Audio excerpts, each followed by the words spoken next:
Parks and Rec and Anderson Field. The information started with way before it was Anderson Field, which was 1865, when the reform school was here, before anything else, before the post office and everything.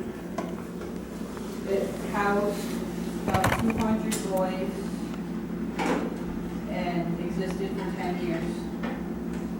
And it burnt down on December 12th of 1875.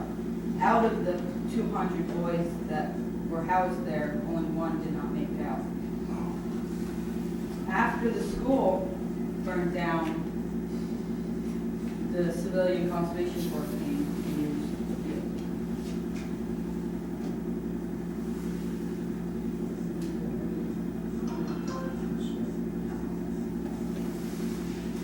And after the school, field was used by the Civil Conservation Corps, which came in 1933. The buildings were what they lived in, and they did a bunch of projects in town and around here.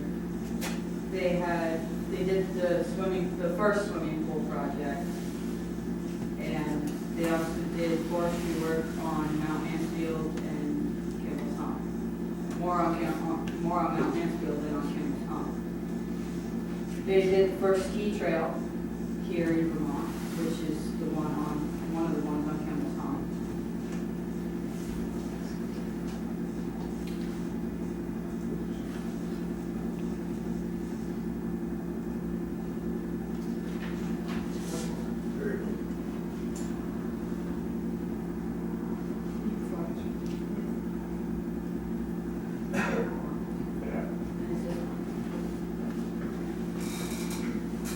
These are all of the men that were at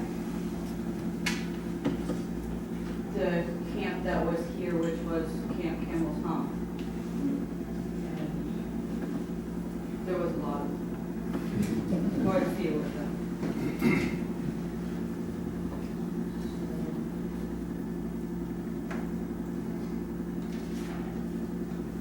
This is the field after their pool project.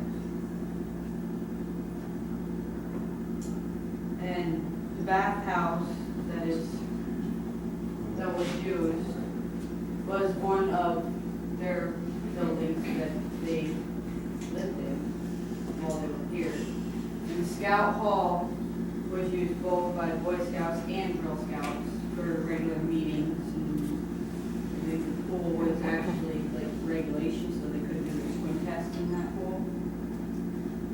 And was in 1960. The work that the CCC did do put the Vermont's rec department ahead by 50 years with all of the work that they did do.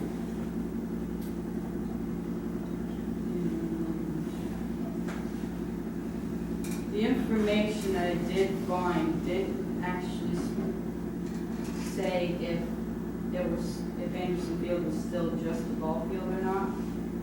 So I just put in there that from the information that I gathered, it was the whole field. That the rec building is actually part of it. But the CCC left in 1942.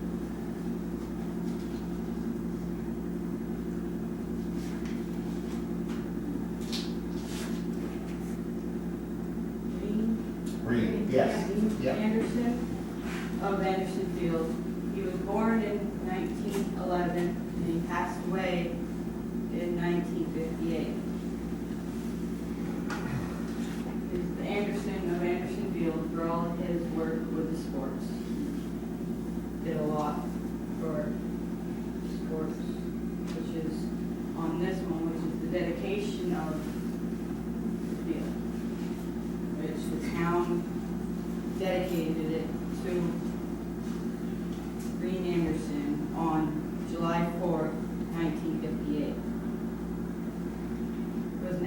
baseball fan. He played on the adult team at second base. He had given unselfishly to the sport by helping the Little League team. And this day that he passed away, he had voluntarily worked on the Little League field. And he passed away at his home in Waterbury Center at age 46.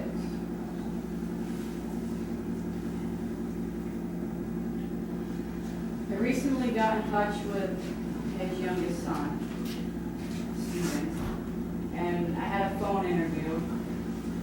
I asked him some questions, and he answered me the best he could.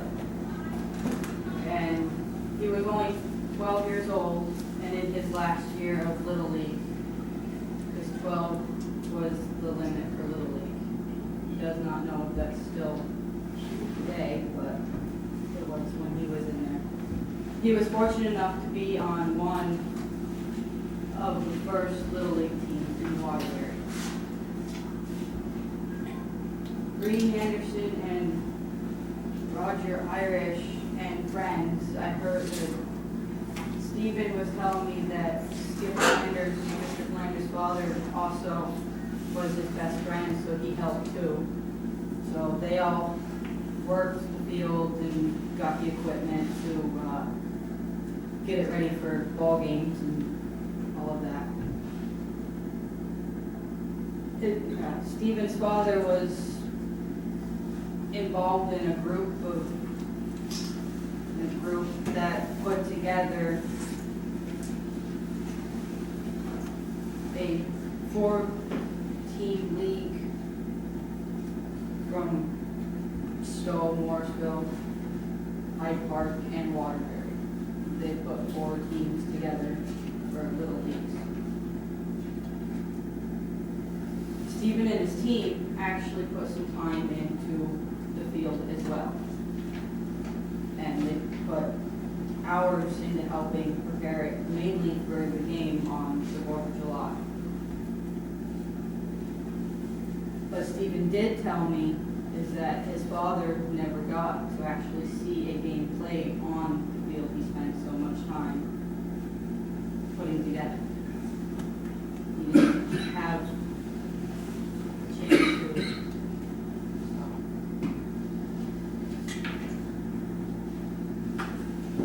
This is the pool. This was the original pool that the CCC built. That was their pool project. It was bigger, and there's 2 shallow ends and a deep end in the middle. It had the buoy to identify the deep end. It was a buoy diving board for the ones that could get that far. The older kids, I believe.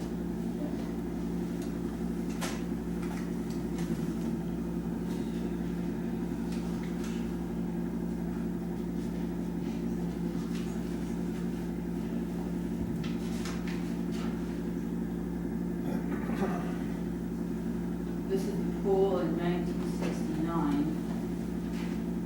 The pool is a place for the kids and some adults who actually like to swim to have fun in the summertime. With the lifeguards around, because this one was a bigger pool, they needed more lifeguards. The kids were always safe, so the parents didn't have to stay. They could if they wanted to, but they didn't have to. And with the right safety equipment, they could have all the fun they want.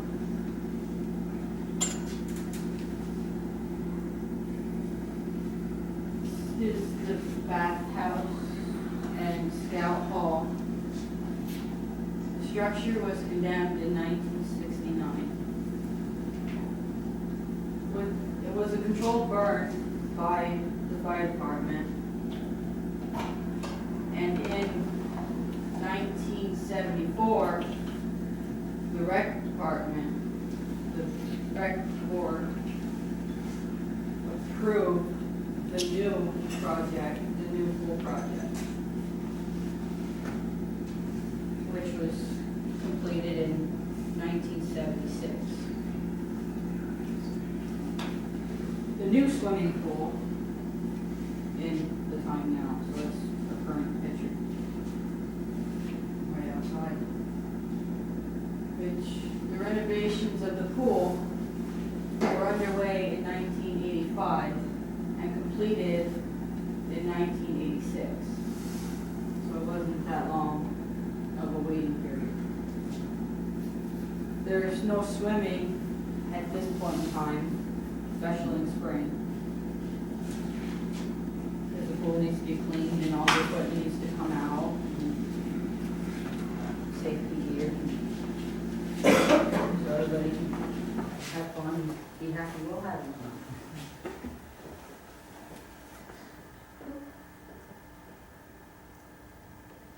This is the new bathhouse and entrance to the pool. The Scout Hall used to take up that whole area.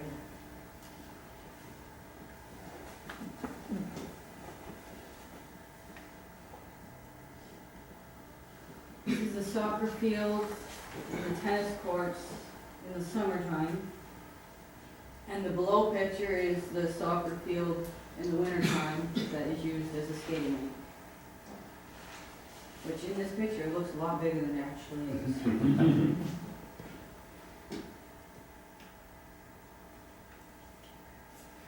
These are some of the activities that happen on the field in the summertime.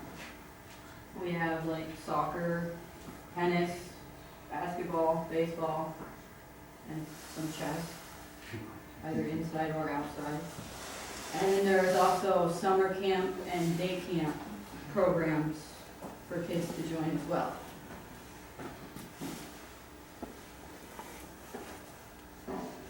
I also had an interview with Mr. Ummel. We had quite the conversation, and he answered a lot of the questions that I asked, almost all of them.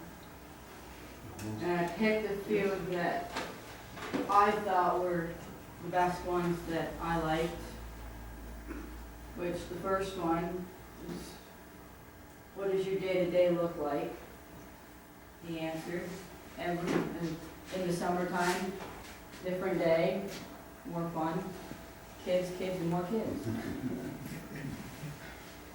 If you want to take a minute just to read the other ones.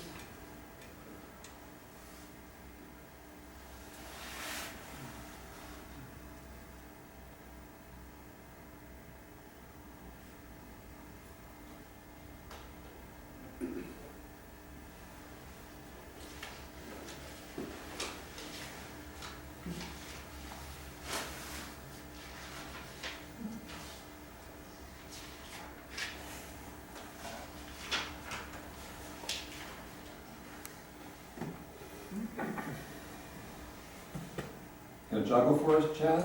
I shall. And the other one that I really liked that I asked him was, would you recommend this career to somebody like myself that was willing to actually learn it and hang out with kids?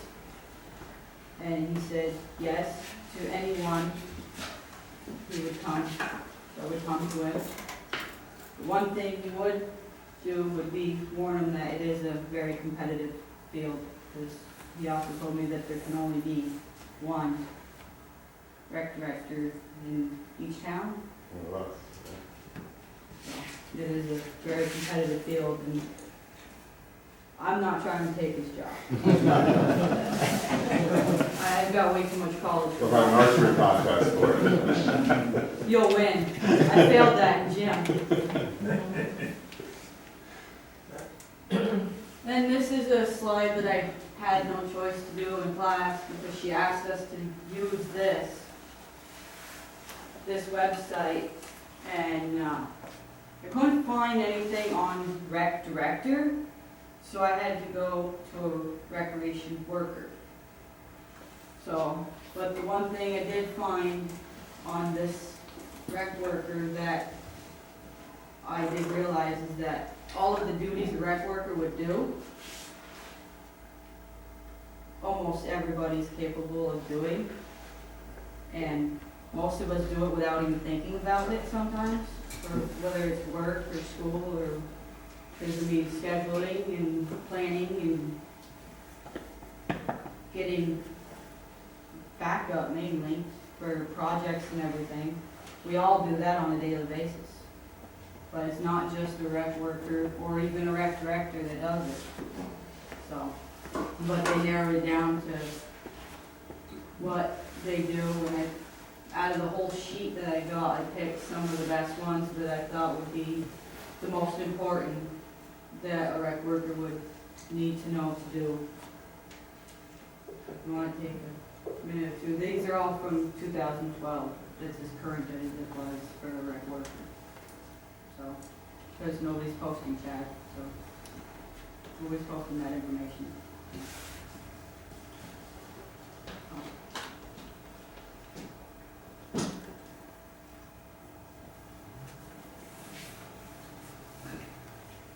And just a few, this is just works cited page, just to name just to give the people that actually helped me out on this project that I would like to thank.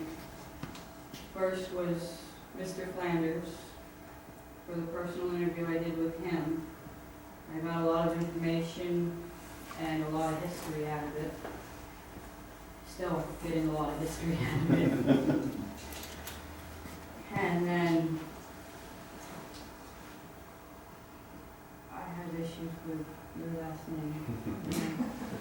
Inhall. And I did a personal interview with her, and she gave me a lot of history and information on that as well. And then I also did the personal interview with Mr. Ummel, and he gave me a lot of the current information that he did have and know. The other ones I got from stuff I've helped him with on the project, because I had to do service hours as well, so I just talked to him in between. And this Gendro also gave me some information, and I met with her at the spring show, spring home show. And then I used the newspaper articles that Mr. Flanders also gave me, which were really old because they came from 1941 and 1940. And then they were later. And Mr. Anderson's phone interview that I did. So I'd like to thank him as well, because he gave me quite a lot of information as well. And that's it. Great. If we're able to open up the questions and answers, thank you very much.